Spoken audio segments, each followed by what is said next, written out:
बाबा जी और हजूर जी की प्यारी साध संगत जी, सभी को प्यार भरी राधा स्वामी जी, आपका हमारे YouTube चैनल में स्वागत है जी। साध संगत जी, जो जी भजन सिमरन को पूरा समय देते हैं और जीते जी अंदर मालिक से रिश्ता जोड़ लेते हैं, वह तो अपने कर्मों का हिसाब पूरा करके सतगुरु के चरणों में लीन हो जाते हैं। उनको दोबारा जन्म मरण के चक्कर में नहीं आना पड़ता। लेकिन जो लोग भजन सिमरन नहीं करते तो उन्हें मालिक फिर से इस दुनिया में भेज देता है और उनको उनके पिछले जन्मों के कर्मों के आधार पर भेजा जाता है। संगत जी, आज की साखी में हम सुनेंगे कि हमारे पिछले जन्मों के ऐसे कौन से कर्म होते हैं जिसकी वजह से मालिक किसी किसी जीव को इतनी भयंकर गरीबी दे देता है। तो संगत जी, आपके आगे यही विनती है कि साखी को पूरा अंत तक सुने जी। संगत जी, एक बार एक शिष्य ने अपने सद्गुरु से पूछा कि सद्गुरु जी, मैं इतनी भक्ति भाव वाला इंसान हूं और मैं सेवा भी करता हूं, लेकिन फिर भी मेरी ऐसी क्या गलती है जो मालिक ने मुझे इतना गरीब बना दिया। इतनी गरीबी है कि कभी कभी तो मुझे और मेरे परिवार को रात का भोजन तक नसीब नहीं हो पाता। तो सद्गुरु ने अपने सेवक को जो कुछ कहा वह संगत जी हम सबको बड़े ही ध्यान से सुनना चाहिए, क्योंकि पीछे हम जो कुछ करके आए हैं उसको भुलाकर कम से कम अपना आने वाला कल तो सुधार सकते हैं। तो सद्गुरु ने उस शिष्य को समझाया कि इस संसार में ना तो कोई अपनी किस्मत किसी को दे सकता है, ना किसी की किस्मत कोई ले सकता है। जब मालिक हमारी किस्मत का निर्माण करता है तो हमारे पूर्व कर्मों के आधार पर किस्मत लिखी जाती है और कर्मों के आधार पर ही हमारा अगला जन्म भी निर्धारित किया जाता है कि हमें कौन सी योनि में भेजा जा रहा है और क्या क्या कष्ट हमें सहने पड़ेंगे। यह सब कुछ हमारे जन्म से पहले ही निर्धारित हो जाता है। अब तुम्हारा जो सवाल है कि मालिक किसी किसी को इतनी गरीबी क्यों देता है, तो भयंकर गरीबी मिलने का कारण हमारे पूर्व जन्म में किए गए कुछ ऐसे कर्म होते हैं जो मैं तुम्हें बताता हूं। सबसे पहला कर्म होता है किसी दूसरे का हक मारना। मतलब अगर तुम बेईमानी करके या धोखा देकर किसी दूसरे का हक मार लेते हो या फिर किसी दूसरे की धन संपत्ति पर बुरी नजर रखते हो तो ऐसे कर्म अगले जन्म में गरीबी का मुख्य कारण बनते हैं। इसीलिए अपनी खुद की हक की कमाई पर ध्यान देना चाहिए, किसी दूसरे की धन संपत्ति पर नजर नहीं रखनी चाहिए। इसके बाद दूसरा मुख्य कारण होता है भोजन करने से पहले अपने इष्ट कुल मालिक का शुक्र न करना। ऐसा करना चोरी समान माना गया है। जो लोग भोजन करने से पहले मालिक का शुक्र नहीं करते तो वह भी इस श्रेणी में आते हैं। वैसे तो मालिक का शुक्र हर वक्त करना चाहिए, लेकिन भोजन शुरू करने से पहले मालिक का शुक्र करके ही भोजन करना चाहिए। जो लोग ऐसा नहीं करते तो अगले जन्म में मालिक उन्हें भोजन से वंचित रख देता है और उन्हें कई बार भूखे ही सोना पड़ता है। इसके बाद तीसरा कर्म होता है अपनी कमाई का थोड़ा सा हिस्सा भी परमार्थ के कामों में न लगाना। बहुत से लोग कमाते तो बहुत ज्यादा हैं, लेकिन परमार्थ के काम बिल्कुल भी नहीं करते। वाणी में कहा गया है कि हमें हमारी कमाई का 10वां हिस्सा अच्छे कामों में लगाना चाहिए। लाचारों की मदद करना, लंगर में योगदान देना और जहां भी आपकी आस्था जुड़ी है वहां कुछ दान कर देना, ये सब परमार्थ के काम होते हैं। जो लोग अपनी पूरी की पूरी कमाई अपने ऐशो आराम पर ही खर्च कर देते हैं तो उन्हें आगे चलकर भयंकर गरीबी भोगनी पड़ती है। ऐसा जरूरी नहीं कि 10वां हिस्सा ही लगाया जाए, लेकिन जितना भी हमसे हो सके उतना ही कम से कम परमार्थ में जरूर लगा देना चाहिए। इसके बाद का कर्म है घर में स्त्री और बच्चों को बेवजह डांटना और मारना। जो इंसान अपने परिवार के सदस्यों के साथ बुरा बर्ताव करता है, बेवजह लड़ाई झगड़े करता है, बीवी और बच्चों को मारता पीटता है, तो ऐसे इंसान को आगे चलकर गरीबी के दिन देखने ही पड़ते हैं। कभी कभी हमें अपने बच्चों को अच्छी शिक्षा देने के लिए थोड़ा बहुत हाथ उठाना पड़ता है और थोड़े बहुत लड़ाई झगड़े हर घर में होते ही रहते हैं। लेकिन अगर हम बिना किसी कारण के हर समय घर के सदस्यों को मारते पीटते हैं तो हमें इसका भयंकर अंजाम उठाना पड़ता है। इसके बाद का कर्म है बेजुबान जानवर को अपनी जीभ के स्वाद के लिए मारकर खाना। यह पाप सबसे बड़े पाप की श्रेणी में आता है। ऐसा करने वाले इंसान को आगे चलकर गरीबी के साथ साथ और भी बहुत कुछ भोगना पड़ता है। गरीबी तो मालिक ऐसे इंसान को जरूर देता ही है, लेकिन साथ में ऐसी ऐसी बीमारियां भी दे देता है जिससे वह आदमी जब तक जीवित रहता है तब तक तड़पता रहता है, क्योंकि ऐसे इंसान के पास अपनी बीमारी का इलाज करवाने तक के पैसे नहीं होते और उसको अपने शरीर की बीमारियों को स्वीकार करके ही जीवन बिताना पड़ता है। इसलिए यह कर्म तो भूलकर भी नहीं होना चाहिए। हर जीव को मालिक ने ही बनाया है और मालिक के बनाए जीवों को अगर हम कष्ट पहुंचाएंगे तो मालिक उसकी हमें बहुत बड़ी सजा देता है। इसीलिए जीव जंतुओं से भी उतना ही प्रेम करो जितना अपने बच्चों से करते हो। यह सब सुनकर वह शिष्य कहने लगा कि हे मेरे सच्चे पातशाह, पिछले जन्म में मेरे जो भी कर्म रहे होंगे, लेकिन अब इस जन्म में मैं ऐसा क्या करूं जिससे कम से कम तकलीफ में मेरे पिछले बुरे कर्मों का हिसाब पूरा हो जाए। तो सतगुरु ने समझाया कि जब हम मालिक की बंदगी करते हैं, उसका भजन सिमरन करते हैं, नाम की कमाई करते हैं, तो मालिक धीरे धीरे हमारे पिछले कर्मों का हिसाब पूरा करवाने लगते हैं। क्योंकि ना तो मालिक हमारे चढ़ावे से खुश होते हैं और ना हमारे किसी नदी में नहा लेने से। मालिक को कोई फर्क नहीं पड़ता है। जो मालिक इस पूरी दुनिया को देता है वह भला हमारे चढ़ावे से क्यों खुश होगा। अक्सर लोग नंगे पैर चलकर और घंटों लाइन में लगकर प्रभु की मूरत पर मिठाई का भोग इत्यादि लगाकर ये सोच बैठते हैं कि ऐसा करने से हमारे कर्म कट जाएंगे। या फिर लोग नदियों में नहाने को मोक्ष समझ बैठते हैं, तो यह सब हमारी गलती है। मालिक हम सब के अंदर विराजमान है और 24 घंटे शब्द धुन हमारे अंदर बज रही है।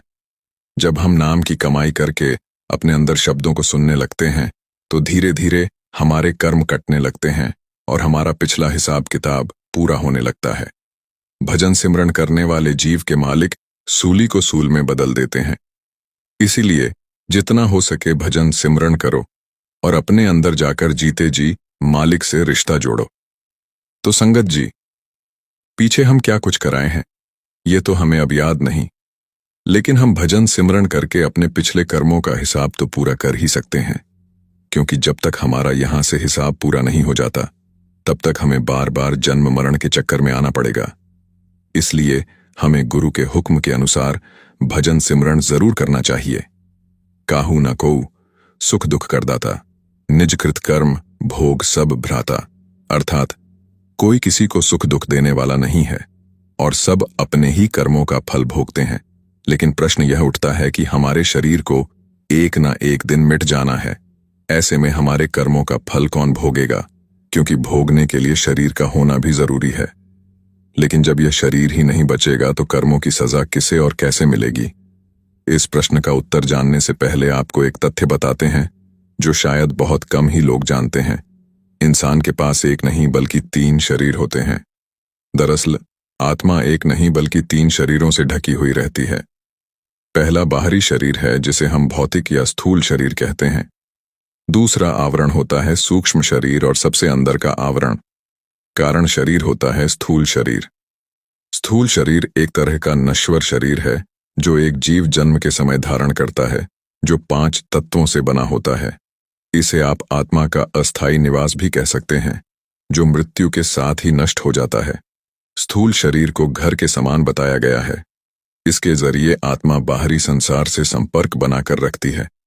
सूक्ष्म शरीर इस प्रकार के शरीर को लिंग शरीर भी कहते हैं, क्योंकि इसी के द्वारा पूर्व जन्म और भविष्य में लेने वाले जन्मों के संकेत मिलते हैं। इस शरीर को आम भाषा में मानव शरीर कहते हैं और स्थूल शरीर के विपरीत इसे ना तो देखा जा सकता है और ना ही छूकर महसूस कर सकते हैं। सूक्ष्म शरीर सूक्ष्म तत्वों से बना होता है और यह भौतिक शरीर से अधिक कार्यशील होता है। जिस प्रकार स्थूल शरीर का अनुभव जागृत अवस्था में होता है, उसी प्रकार सूक्ष्म शरीर का अनुभव हमें स्वप्न अवस्था में होता है। मृत्यु होने पर यह सूक्ष्म शरीर नष्ट नहीं होता, बल्कि यह आत्मा के साथ अगले जन्म में मिलने वाले शरीर में भी जाता है। कारण शरीर तीनों शरीरों में से सबसे अंदर वाले शरीर को कारण शरीर कहते हैं और यही आत्मा को ढककर रखता है। यह अवर्णनीय और अनादि है। स्थूल और सूक्ष्म इन दोनों ही शरीरों का मूल कारण ही है, जिसे अपने वास्तविक रूप का ज्ञान ही नहीं होता। कारण शरीर भी आत्मा के साथ एक के बाद एक स्थूल शरीर में प्रवेश करता है। स्थूल शरीर हमारी मृत्यु के बाद जलकर नष्ट हो जाता है।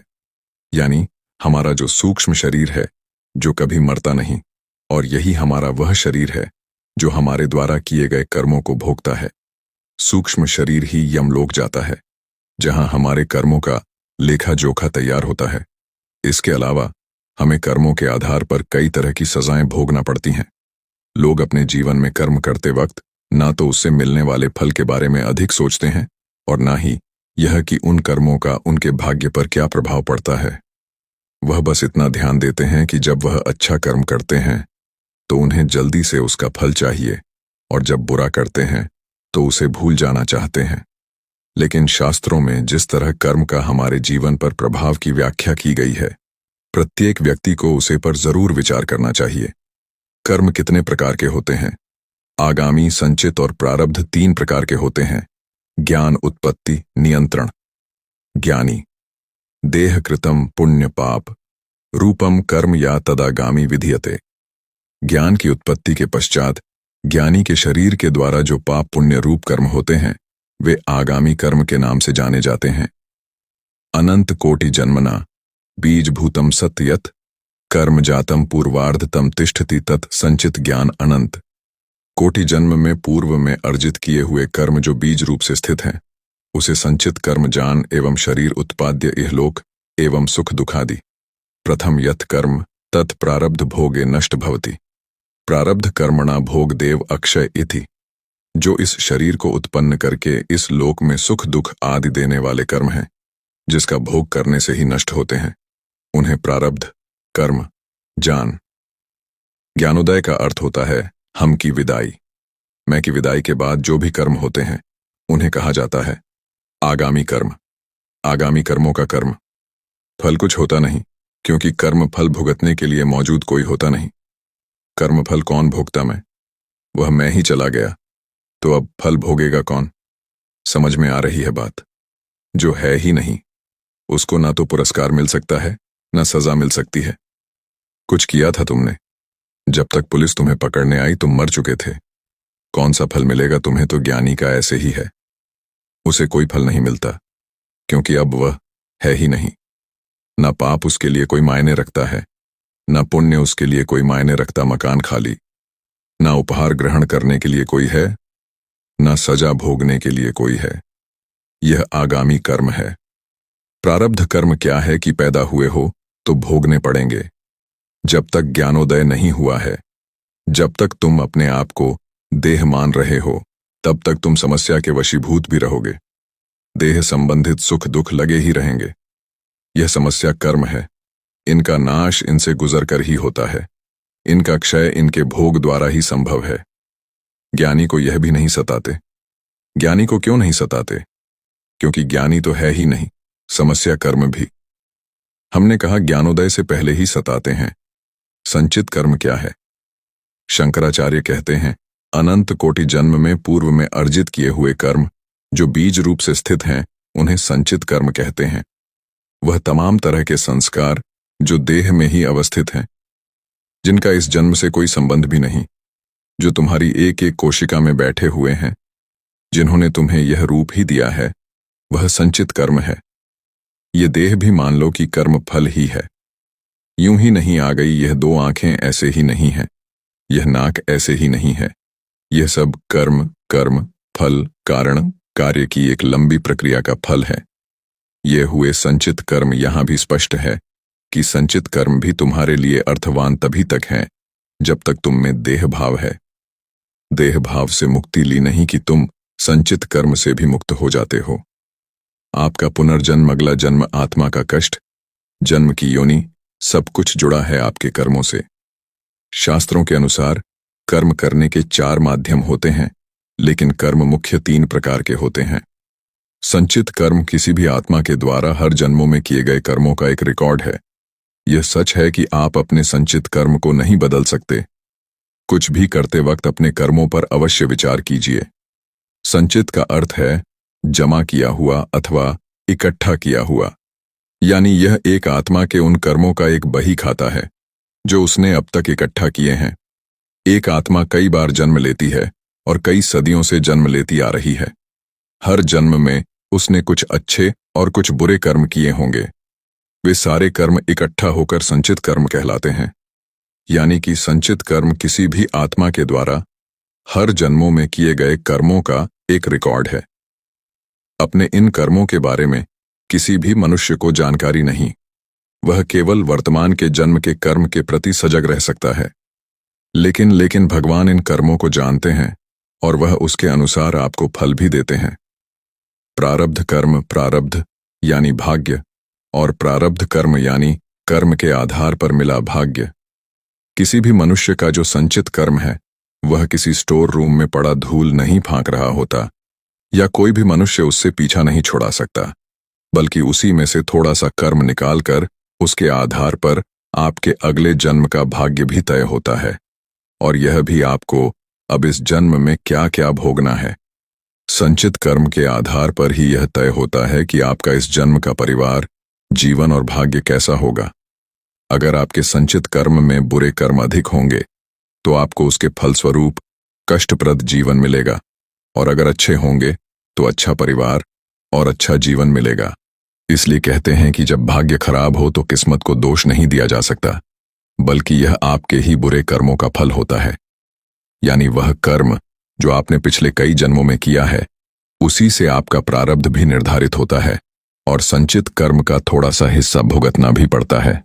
क्रियमाण कर्म वह कर्म है जो एक मनुष्य द्वारा वर्तमान जन्म में किया जा रहा है या हो रहा है। यह सच है कि आपका भाग्य बहुत हद तक आपके संचित कर्मों पर आधारित होता है, लेकिन उसे क्रियमाण कर्म द्वारा बदला जा सकता है। केवल इतना ही नहीं, एक मनुष्य के क्रियमाण कर्म में जितने अच्छे कर्म होंगे वह उसके संचित कर्म में मौजूद बुरे कर्मों को भी काटते जाएंगे।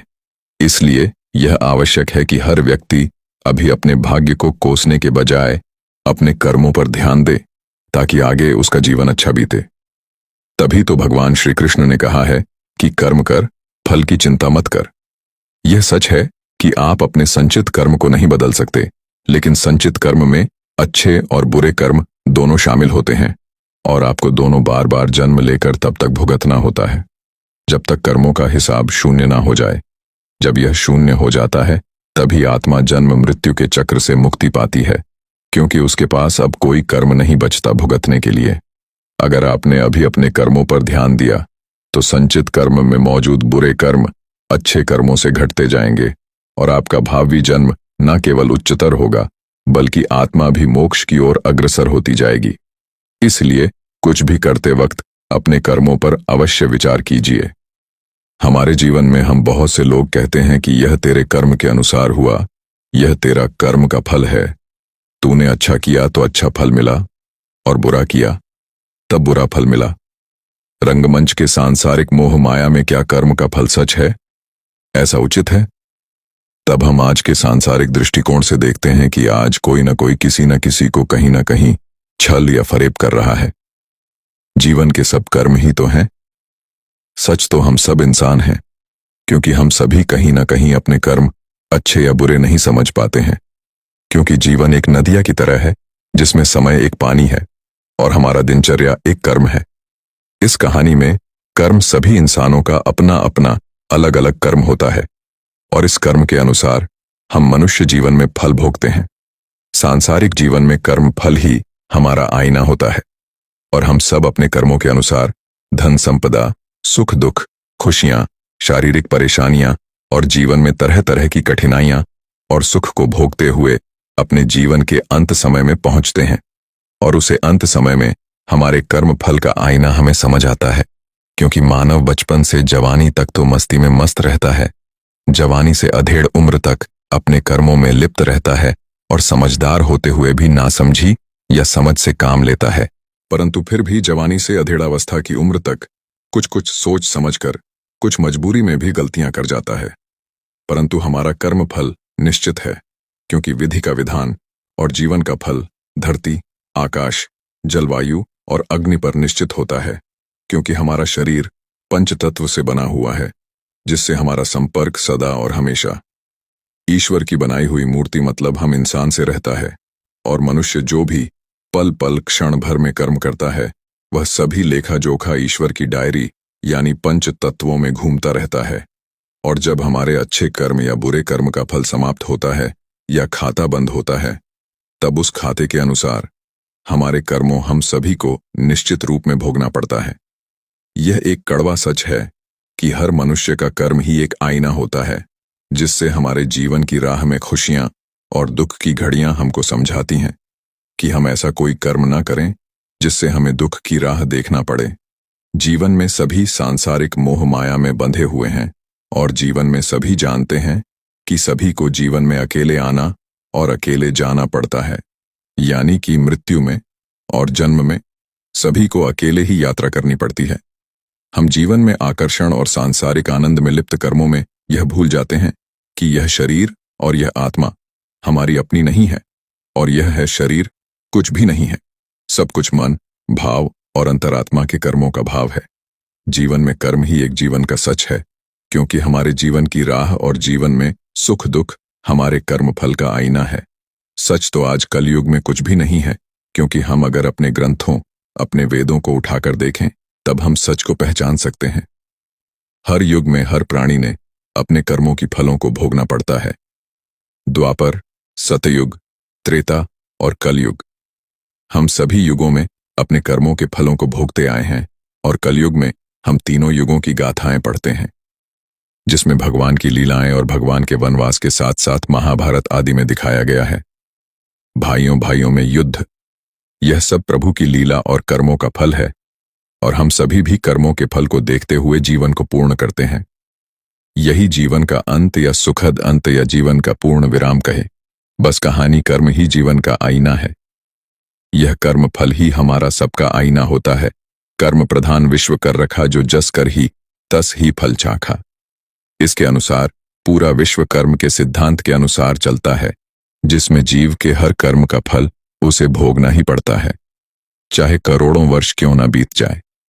इस सिद्धांत का पालन करते हुए भगवान श्री राम वनवास गए तथा उन्हें बंदरों की सहायता लेनी पड़ी, क्योंकि उन्होंने एक बार नारद जी को बंदर का रूप देखकर उन्हें विवाह से रोका था, जिसके परिणाम स्वरूप नारद ने उन्हें श्राप दिया कि बंदर ही तुम्हारी सहायता करेंगे।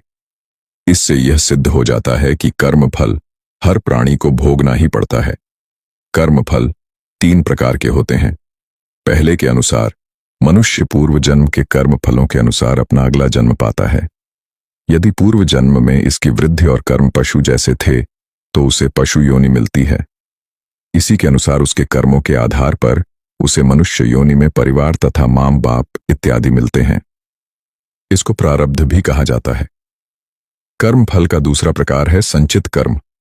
इसमें पूर्व जन्म के कर्मों के अनुसार ही उसकी मनोवृत्ति और विचार बनते हैं, जो उसे इस जन्म में कर्म करने के लिए प्रेरित करते हैं, और आखिर में आगामी कर्म फल आता है जो इस जन्म के किया जा रहे हैं। कर्मों के आधार पर होगा। प्रारब्ध को बदला नहीं जा सकता, इसलिए मनुष्य को सहनशीलता के साथ अपने प्रारब्ध को स्वीकार कर लेना चाहिए।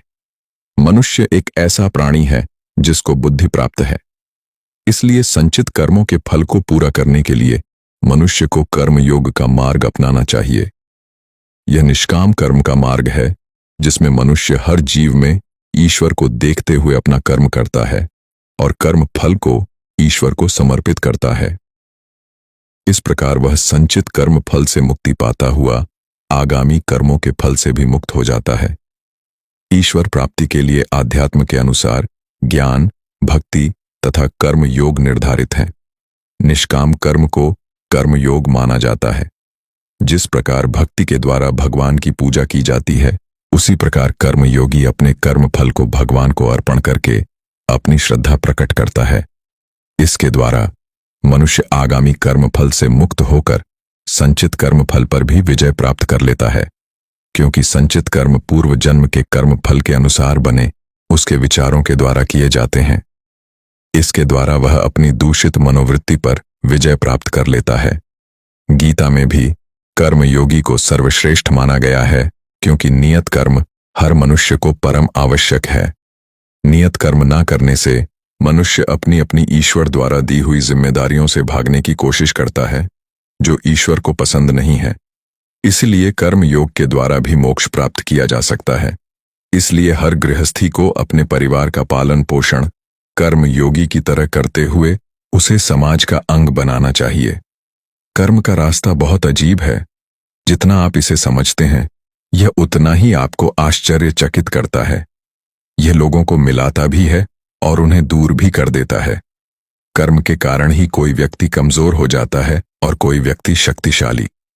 कर्म ही किसी को गरीब तो किसी को अमीर बनाता है। इस संसार में जो भी संघर्ष हो रहा है, वह सब कर्म बंधन के कारण ही है। कर्म आपकी तार्किक और बौद्धिक क्षमता के परे हैं। जब आप कर्म को समझने लगते हैं, तो आप घटनाओं और लोगों से बंधना बंद कर देते हैं और आपकी स्व के लिए यात्रा प्रारंभ हो जाती है। अच्छी और बुरी बातें कर्म के आधार पर ही घटित होती हैं। जब समय अच्छा होता है, तो दुश्मन भी दोस्त जैसा व्यवहार करने लगते हैं। जिन लोगों के लिए आपने बहुत कुछ किया होता है, वह भी कभी कभी आपके दुश्मन बन जाते हैं। आपके जीवन में ऐसे लोग भी आपके मददगार बनकर आ जाते हैं, जिनके लिए आपने कभी भी कुछ नहीं किया होता है। इस सब में समय की भूमिका ही सबसे महत्वपूर्ण होती है। सिर्फ मनुष्यों में ही यह क्षमता होती है कि वे समय के प्रभाव को बदल दें और स्वयं कर्म के बंधन से मुक्त कर सकें, और केवल कुछ लोग ही अपने जीवन में इससे मुक्त होने के उद्देश्य को स्थापित कर पाते हैं। कुछ कर्म बदले जा सकते हैं, जबकि कुछ कर्म नहीं बदले जा सकते। इसके लिए सबसे पहले हमें कर्म के तीनों प्रकारों को जानना होगा: प्रारब्ध, संचित और आगामी। प्रारब्ध का अर्थ है शुरू किया हुआ, जो कर्म पहले से ही चल रहा है। प्रारब्ध कर्म वह है जिसका परिणाम वर्तमान में आपको मिल रहा है। आप इसे बदल नहीं सकते, क्योंकि यह पहले से ही घटित हो रहा है। संचित कर्म वे कर्म हैं जिन्हें आप इकट्ठा करते हैं, जो हम अपने साथ लेकर आए हैं। संचित कर्म इकट्ठा किए गए वे कर्म हैं जिन्हें आध्यात्मिक क्रियाओं जैसे कि ध्यान आदि के द्वारा समाप्त किया जा सकता है। हम अपने संचित कर्मों को प्रार्थना, सेवा और लोगों में प्रेम व आनंद बांटकर भी समाप्त कर सकते हैं। सत्संग, सत्य का साथ, जो कि निश्चित रूप से ऐसे बुद्धिमान और दयावान लोगों की संगति में मिलता है, जिनकी उपस्थिति में हम स्वयं को बेहतर और आनंदपूर्ण महसूस करते हैं, सभी प्रकार के नकारात्मक कर्मों के बीजों को नष्ट कर देता है। आगामी का शाब्दिक अर्थ होता है जो अभी नहीं आया है। आगामी कर्म वे कर्म होते हैं जो अभी आपके सामने आए नहीं हैं, वे कर्म जो भविष्य में आने वाले हैं। यदि आप कोई अपराध करते हैं, तो हो सकता है कि आप आज ना पकड़े जाएं, परंतु इस बात की पूरी संभावना है कि आप भविष्य में पकड़े जाएंगे। यह आपके द्वारा किए गए कार्यों के भविष्य के कर्म हैं। हमारे मस्तिष्क पर हमारे कुछ कार्य इस प्रकार की मजबूत छाप छोड़ते हैं जो भविष्य के कर्म का रूप ले लेते हैं। आप किसी के भी साथ जो कुछ भी करते हैं, वह आपको वापस मिलता है। यही कर्म का सिद्धांत है। इसलिए हमारे कर्म हमारे द्वारा किए जाने वाले कार्यों के आधार पर अच्छे या बुरे हो सकते हैं। यह वह अच्छे कर्म हैं जो आप दूसरों के लिए करते हैं, और फिर आप उन कार्यों में बंध जाते हैं। आपको उसके बदले में प्रशंसा या कुछ परिणाम मिलने की आशा होती है। मैंने बहुत सेवा की है, या मैंने 10 वर्षों तक ध्यान किया है, इसीलिए मुझे इसका कुछ भौतिक परिणाम मिलना चाहिए, या मुझे इसके बदले में आध्यात्मिकता प्राप्त होनी चाहिए। कभी कभी लोग अच्छे कर्म करने के बाद भी दुखी हो जाते हैं, क्योंकि उन्हें इसके बदले में कुछ प्रशंसा मिलने की आशा होती है, तो यह आशा कर्म बन जाती है। आप लोगों की भलाई अपने स्वभाव के कारण करें। जब आप अपने कार्यों के परिणाम से नहीं जुड़ते हैं, तो आप कर्म एक बंधन से मुक्त हो जाते हैं। इसलिए भगवान कृष्ण भागवत गीता में कहते हैं, अपने कर्मों के फल मुझे अर्पित कर दो। जब आप दूसरों की भलाई की कामना करते हैं, तो आपके साथ भी अच्छी चीजें ही घटित होती हैं। यही प्रकृति का नियम है। जो कुछ भी दूसरों को नुकसान पहुंचाने की नीयत से किया जाता है, चाहे वह विचार हो या कार्य, वह बुरे कर्म कहलाते हैं।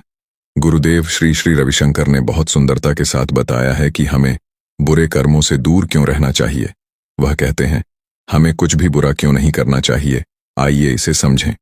यदि आप कुछ बुरा करते हैं, तो आपकी नींद गायब हो जाती है, आपके मन की शांति भंग हो जाती है, और इसके कारण आपका स्वास्थ्य खराब होने लगता है। कुछ ना कुछ आपके मन को कचोटता रहता है, और जब कभी कुछ बात आपके मन को कचोटती है, तो आप कुछ भी सृजनात्मक नहीं कर पाते हैं और आप दुखी रहने लगते हैं। हमें दूसरे लोगों को धोखा क्यों नहीं देना चाहिए? इसका सीधा सा कारण यह है कि हम स्वयं यह नहीं चाहेंगे कि कोई और व्यक्ति हमें धोखा दे, है ना? जो कुछ भी हम दूसरों के लिए करते हैं वह हमारे पास वापस लौट कर आता है। यही कर्म का सिद्धांत है। जब आप किसी की प्रशंसा करते हैं तो आप उनके अच्छे कर्म का प्रभाव ग्रहण करते हैं, और जब आप किसी की बुराई करते हैं तो आप उसके बुरे कर्मों का प्रभाव ग्रहण करते हैं। ध्यान आपके जीवन में समरसता और एकाग्रता लाता है। यह जीवन के प्रति आपकी आकांक्षाओं को कम करने में मदद करता है। आपके अपराध बोध, शर्म तथा आरोप लगाने की प्रवृत्ति को कम करता है। यह आपको लालसाओं से रहित करता है और भौतिकवाद से दूर रहने में मदद करता है। इसलिए जैसा कि भगवान कृष्ण ने गीता में कहा है कि यह वह अवस्था होती है कि यदि आप कर्म करते भी हैं तो भी आप कर्म के बंधन में नहीं बनते। बिना लालसा के प्रेम करना, आकांक्षाओं से रहित हो जाना, इस सब से आप पुनः जन्म नहीं लेते हैं और फिर कर्म का चक्र रुक जाता है। इसी प्रकार जब आप दूसरों को और खुद को आप लगाना बंद कर देते हैं तो और जब अपराध बोध, दुख या शर्म की भावना के घने बादल हमारे अंतरात्मा से छंट जाते हैं तो हम मुक्ति को प्राप्त कर लेते हैं। यह मुक्ति सिर्फ तभी मिलती है जब आपको गुरु के माध्यम से ध्यान के द्वारा अपने भीतर के परमात्मा का एहसास हो जाता है। ध्यान के समय हमारे बुरे कर्मों के प्रभाव का नाश होता है। सब कुछ धुलकर साफ सा हो जाता है, कुछ शेष नहीं रहता, और आप एक ऐसी गहन शून्यता का अनुभव करते हैं जिसमें सब भय, डर, चिंताएं मिट जाती, लुप्त हो जाती हैं। यह एक अनमोल अनुभव है। इसी क्षण आप इसका आनंद ले सकते हैं। ध्यान के माध्यम से बुरे कर्मों को मिटाया जा सकता है। इससे पहले यह शरीर प्राण छूट जाए, अपने कर्म फलों के प्रभाव, अपनी अनभिज्ञता, अज्ञानता से मुक्त हो लें। आज हम जो भी फल भोग रहे हैं वह हमारे पिछले जन्मों के कर्म के कारण है। वह हमारा प्रारब्ध कहलाता है। प्रत्येक कर्म का कुछ न कुछ फल होता है। वह फल कर्ता को भोगना ही पड़ता है। भागवत गीता, वेद और उपनिषद तीनों ही कर्म को कर्तव्य मानते हुए इसके महत्व के बारे में बताते हैं, और यही पुरुषार्थ है। पहले यह समझ लेते हैं प्रारब्ध कैसे बनता है, अर्थात हम जैसा कर्म करेंगे वैसे ही हमारे प्रारब्ध निर्मित होते हैं। आपने दूध दही देखा भी होगा और खाया भी होगा। एक प्रक्रिया के अनुसार जैसे दूध से दही बनता है, ठीक वैसे ही कर्म से भाग्य बनता है। संचित कर्म जिनका फल इस जीवन में नहीं मिलता, वे जन्म जन्मांतर तक संचित होते जाते हैं। प्रारब्ध का अर्थ ही है पूर्व जन्म अथवा पूर्व काल में किए हुए अच्छे और बुरे कर्म जिसका वर्तमान में फल भोगा जा रहा हो। अच्छे कर्मों से अच्छे संस्कार और अच्छे संस्कारों से अच्छे प्रारब्ध का निर्माण होता है। क्रियमाण कर्म से ही संचित कर्म बनता है। वर्तमान में जो भी अच्छे या बुरे कर्म करते हैं उन्हें क्रियमाण कर्म कहते हैं। प्रत्येक जन्म में किए गए संस्कार एवं उसके फल भाव का संचित कोष तैयार हो जाता है। यह उस जीव की व्यक्तिगत पूंजी है जो अच्छी या बुरी दोनों प्रकार की हो सकती है। यही संचित कोष संचित कर्म कहा जाता है, और मनुष्य इसे हर जन्म में नए रूप में अर्जित करता रहता है। इस तरह संचित कर्म का संबंध मानसिक कर्म से भी होता है, जैसे ईर्ष्या, क्रोध, बदला लेने की भावना अथवा क्षमा दया इत्यादि की भावना मनुष्य में संचित कर्मों के आधार पर ही पाई जाती है। अशुभ चिंतन में अशुभ संचित कर्म व शुभ चिंतन में अशुभ संचित कर्म बनते हैं। जीवन में तीन चीजों का संयोग होता है, आत्मा, मन और शरीर। शरीर और आत्मा के मध्य सेतु है। मन यदि मन किसी प्रकार के संस्कार निर्मित ना करे और पूर्व संस्कारों को क्षय करे तो वह मन अपना अस्तित्व ही खो देगा और मनुष्य का जन्म नहीं होगा। संचित कर्मों का प्रभाव। प्रत्येक मनुष्य अपने पूर्व जन्मों में भिन्न भिन्न परिस्थितियों में पैदा हुआ था, जिससे उसके कर्म भी भिन्न भिन्न प्रकार के रहे। उसकी प्रतिभा का विकास भी भिन्न भिन्न प्रकार से हुआ होगा। इन्हीं पिछले संस्कारों के कारण कोई व्यक्ति कर्मठ या आलसी स्वभाव का होता है। यह संचित कोष ही पाप और पुण्य का ढेर होता है। इसी ढेर के अनुसार वासनाएं, इच्छाएं, कामनाएं, ईर्ष्या, द्वेष, क्रोध, क्षमा इत्यादि होते हैं। यह संस्कार बुद्धि को उसी दिशा की ओर प्रेरित करते हैं जैसा कि उसमें संग्रहित हो। संचित का एक भाग इस जीवन के कर्म है। आप सभी संचित कर्म इस जन्म में नहीं भोग सकते, क्योंकि यह बहुत से पूर्व जन्मों का बहुत बड़ा संग्रह है। इसलिए इस जीवन में आप जो कर्म करते हैं प्रारब्ध, वह आपके संचित कर्म में से घटा दिया जाएगा। इस प्रकार इस जीवन में आप केवल प्रारब्ध भोगेंगे। जो आपके कुल कर्मों का एक भाग है, वे मानसिक कर्म होते हैं जो स्वेच्छापूर्वक जानबूझकर तीव्र भावनाओं से प्रेरित होकर किए जाते हैं। प्रारब्ध कर्मों के फल अंश का कुछ हिस्सा इस जन्म के भोग के लिए निश्चित होता है, या इस जन्म में जिन संचित कर्मों का भोग आरंभ हो चुका है वही प्रारब्ध है। इसी प्रारब्ध के अनुसार मनुष्य को अनुकूल या प्रतिकूल परिस्थितियों में जन्म लेना पड़ता है। इसका भोग 3 प्रकार से होता है।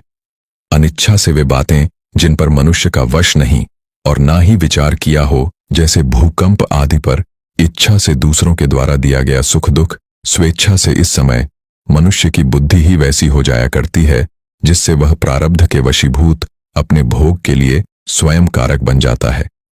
किसी विशेष समय में विशेष प्रकार की बुद्धि हो जाया करती है तथा उसके अनुसार निर्णय लेना प्रारब्ध है। प्रारब्ध में ना हो तो मुंह तक पहुंचकर भी निवाला छिन जाता है। प्रारब्ध उस कर्म का नाम है जिसे जीवात्मा पहले से ही इस जन्म में अनुभव कर रही होती है। प्रारब्ध कर्म जीवात्मा के पूर्व जन्मों में किए गए कर्मों का परिणाम होता है, जो इस जीवात्मा के इस जन्म में अनुभव करने के लिए निश्चित किया गया है। यह प्रारब्ध कर्म जीवात्मा के जन्म, मृत्यु, अनुभव और जीवन की स्थितियों को निर्धारित करता है। इसे कर्म फल भी कहा जाता है। प्रारब्ध कर्म जीवात्मा के पूर्व कर्मों का एक छोटा सा भाग होता है जो उसे इस जन्म में अनुभव करने के लिए संकल्पित होता है। जब यह प्रारब्ध कर्म समाप्त हो जाता है तब जीवात्मा के नए कर्म प्रारंभ होते हैं। तीसरा कर्म क्रियमाण है। कर्म शारीरिक हैं, जिनका फल प्राय साथ के साथ ही मिलता रहता है। नशा पिया कि उन्माद आया, विष खाया कि मृत्यु हुई। शरीर जड़ तत्वों का बना हुआ है। भौतिक तत्व स्थूलता प्रधान होते हैं, उसमें तुरंत ही बदला मिलता है। अग्नि के छूते ही हाथ जल जाता है। नियम के विरुद्ध आहार विहार करने पर रोगों की पीड़ा का, निर्बलता का अविलंब आक्रमण हो जाता है और उसकी शुद्धि भी शीघ्र हो जाती है। क्रियमाण तात्कालिक किए जाने वाले कर्म। जो कर्म हम दिन रात इस जीवन में कर रहे हैं, वह कर्म क्रियमाण कर्म से ही संचित कर्मों का निर्माण होता है। तो ये जोड़ घटाना कैसे चलता है? जो भी कर्म हम पूर्ण चैतन्यता से नहीं करते, वह क्रिया नहीं प्रतिक्रिया है। जिसके प्रति आप चैतन्य नहीं हैं, वह क्रिया नहीं हो सकती। और जब हम बिना चैतन्यता के कर्म करते हैं, जैसा प्रायः दैनिक जीवन में होता है, तो हमारे संचित कर्म बढ़ जाते हैं। इसे हम एक योगी के उदाहरण से समझते हैं। योगी एक वृक्ष के नीचे ध्यानमग्न थे कि तभी एक व्यक्ति आया और उनका बहुत अपमान किया। वह शांत रहे, कोई प्रतिक्रिया नहीं हुई, न बाह्य रूप से न आंतरिक रूप से। उन्हें क्रोध भी नहीं आया। बाद में उनके शिष्यों ने, जो सब कुछ देख सुन रहे थे, पूछा कि आपको क्रोध नहीं आया? तो उन्होंने उत्तर दिया कि संभवतः पूर्व जन्म में मैंने उसका अपमान किया था। वास्तव में मैं प्रतीक्षा में था कि वह आकर मेरा अपमान करें। अब मेरा हिसाब बराबर हो गया। अगर मैं क्रोध करता तो फिर कर्म संचित हो जाते। जैसा कर्म करोगे वैसा ही फल मिलता है। आपने जैसा बीज बोया है, आपको वैसा ही फल भोगने को मिलेगा। अर्थात आप दूसरों के साथ जैसा व्यवहार करेंगे, वैसा ही व्यवहार आपके पास लौट कर आता है। भगवद गीता के अनुसार यदि आप दूसरों के साथ अच्छा व्यवहार करते हैं, तो इसका फल आपको इस जन्म में या तो अगले जन्म में अच्छा ही मिलेगा। यह तय है। अगर आप दूसरों के साथ बुरा व्यवहार करते हैं, तो इसका फल आपको इस जन्म में या तो अगले जन्म में बुरा ही मिलेगा। यह तय है। इससे आप छूट नहीं सकते। जब हमें लगता है कि हमने तो दूसरों के साथ बुरा किया नहीं है, तो हमारे साथ बुरा क्यों हो रहा है? हमारे जीवन में इतनी मुसीबत या कष्ट क्यों आ रहे हैं? इसका जवाब है, हमने पिछले जन्म में बुरे कर्म किए होंगे, जिसका फल हमें इस जन्म में मिल रहा है। यही प्रकृति का नियम है। इसलिए जीवन में हर समय उचित कर्म करना अनिवार्य है। कर्म फल से मुक्त कैसे हो?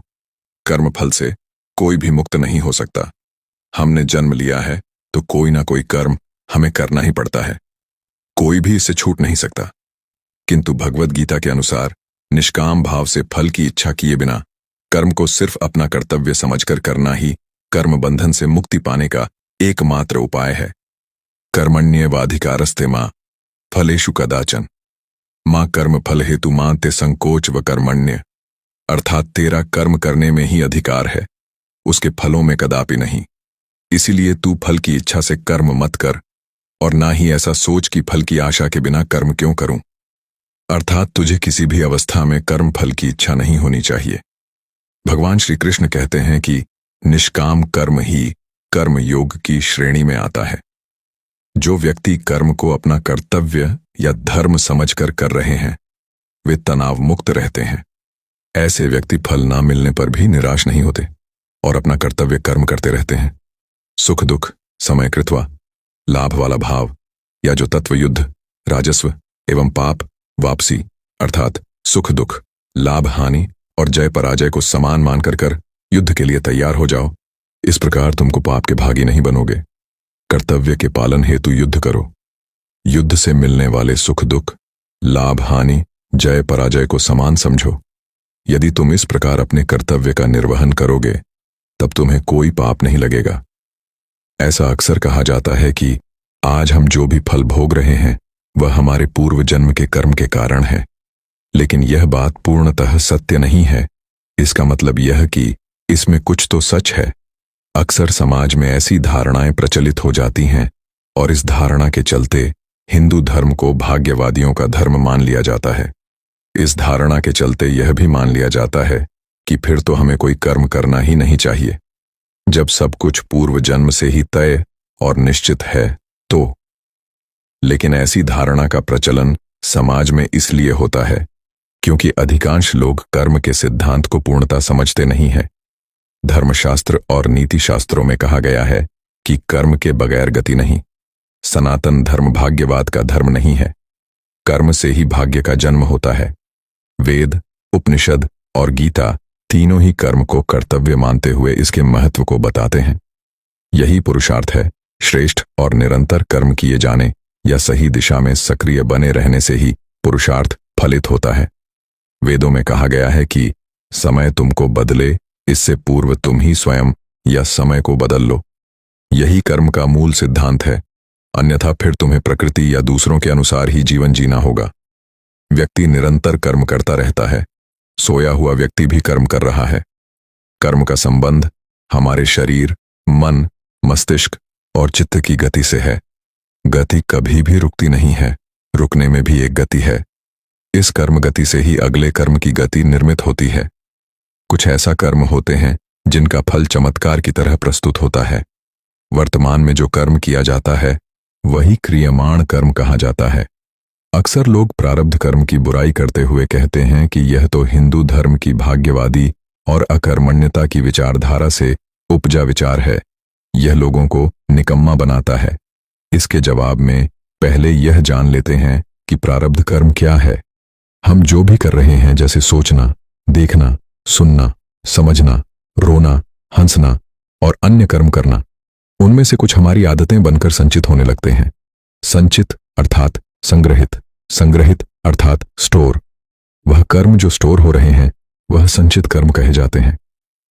बार बार एक ही कर्म या कार्य करने से वह कर्म या कार्य स्टोर हो जाता है। मरने के समय इस स्टोर कर्म का कुछ भाग हमारे साथ अगले जन्म में भी चला जाता है। वही भाग प्रारब्ध कहलाता है। उदाहरण, यदि किसी व्यक्ति की पिछले जन्म में उसकी किसी घटना, दुर्घटना आदि में समय से पूर्व मौत हो गई है तो निश्चित ही वह वैसी परिस्थिति से अक्सर डरा हुआ रहेगा जिस परिस्थिति में उसकी मौत हुई थी।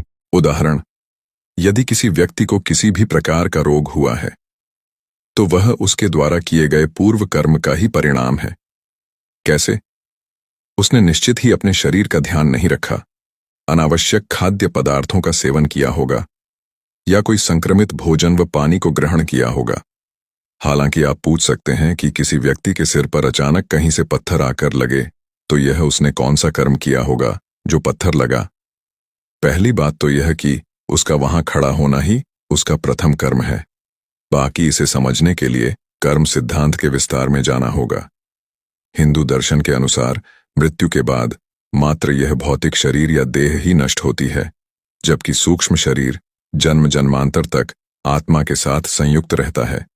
यह सूक्ष्म शरीर ही जन्म जन्मांतरों के शुभ अशुभ संस्कारों का वाहक या संग्राहक होता है। हिंदू धर्म पुनर्जन्म में विश्वास रखता है। इसका अर्थ है कि आत्मा जन्म एवं मृत्यु के निरंतर पुनरावर्तन की शिक्षात्मक प्रक्रिया से गुजरती हुई अपने पुराने शरीर को छोड़कर नया शरीर धारण करती है। जन्म और मृत्यु का यह चक्र तब तक चलता रहता है जब तक कि आत्मा मोक्ष प्राप्त नहीं कर लेती। मोक्ष प्राप्ति का रास्ता कठिन है। वेद और उपनिषद कहते हैं कि शरीर छोड़ने के बाद भी तुम्हारे वे सारे कर्मों के क्रम जारी रहेंगे जो तुम यहां रहते हुए करते रहे हो, और जब अगला शरीर मिलेगा तो यदि तुमने दुख, चिंता, क्रोध और उत्तेजना को संचित किया है तो अगले जन्म में भी तुम्हें वही मिलेगा, क्योंकि यह आदत तुम्हारा स्वभाव बन गई है। श्रीमद् भगवद गीता के दूसरे अध्याय के 22वें श्लोक में कहा गया है, जैसे मनुष्य पुराने वस्त्र को त्याग कर नए वस्त्र धारण करता है, उसी प्रकार यह जीवात्मा भी पुराने शरीर को छोड़कर नया शरीर धारण करता है। चौथे अध्याय के 5वें श्लोक में कहा गया है, हे अर्जुन, मेरे और तुम्हारे अनेक जन्म बीत गए हैं, बस फर्क यह है कि मैं उन सबको जानता हूं, परंतु हे परंतप, तू उसे नहीं जानता। जन्म चक्र पुराने के अनुसार व्यक्ति की आत्मा प्रारंभ में अधोगति होकर पेड़ पौधे, कीट पतंगे, पशु पक्षी योनियों में विचरण कर ऊपर उठाती जाती है और अंत में वह मनुष्य वर्ग में प्रवेश करती है। मनुष्य अपने प्रयासों से देव या दैत्य वर्ग में स्थान प्राप्त कर सकता है। वहां से पतन होने के बाद वह फिर से मनुष्य वर्ग में गिर जाता है। यह क्रम चलता रहता है। यही कारण है कि व्यक्ति को उसके कर्मों के अनुसार जीवन मिलता है और वह अपने कर्मों का फल भोगता रहता है। यही कर्मफल का सिद्धांत है। प्रारब्ध का अर्थ ही है कि पूर्व जन्म अथवा पूर्व काल में किए हुए अच्छे और बुरे कर्म जिसका वर्तमान में फल भोग जा रहा हो। विशेषतया इसके दो मुख्य भेद हैं कि संचित प्रारब्ध जो पूर्व जन्मों के कर्मों के फलस्वरूप होता है और क्रियमाण प्रारब्ध जो इस जन्म में किए हुए कर्मों के फलस्वरूप होता है। इसके अलावा अनिच्छा प्रारब्ध, परीक्षा प्रारब्ध और स्वेच्छा प्रारब्ध नाम के 3 गौण भेद भी हैं। प्रारब्ध कर्मों के परिणाम को ही कुछ लोग भाग्य और किस्मत का नाम दे देते हैं। पूर्व जन्म और कर्मों के सिद्धांत को समझना जरूरी है। संस्कार क्या होते हैं? संस्कार अर्थात हमने जो भी अच्छे और बुरे कर्म किए हैं वे सभी और हमारी आदतें। यह संस्कार मनुष्य के पूर्व जन्मों से ही नहीं आते, अपितु माता पिता के संस्कार रज के माध्यम से उसमें सूक्ष्म शरीर में प्रविष्ट होते हैं, जिससे मनुष्य का व्यक्तित्व इन दोनों से ही प्रभावित होता है। बालक के गर्भधारण की परिस्थितियां भी इन पर प्रभाव डालती हैं।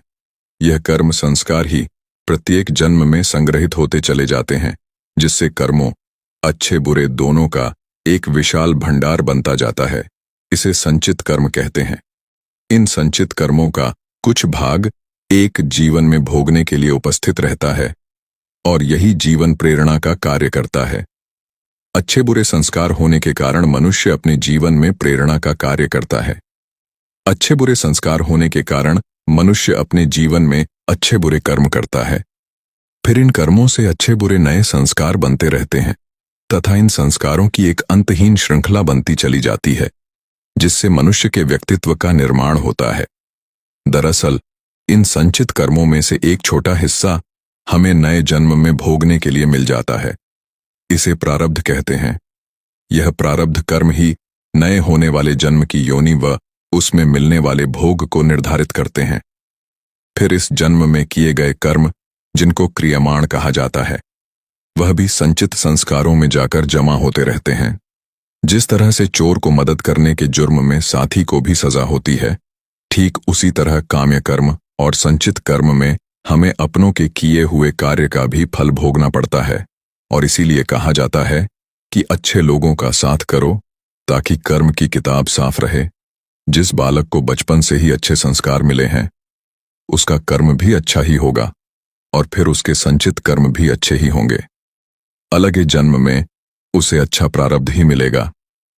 साध संगत जी, ऐसी ही रूहानी सत्संग साखियां सुनने के लिए चैनल को सब्सक्राइब जरूर करें जी। और कमेंट में राधा स्वामी जरूर लिखें जी। राधा स्वामी जी।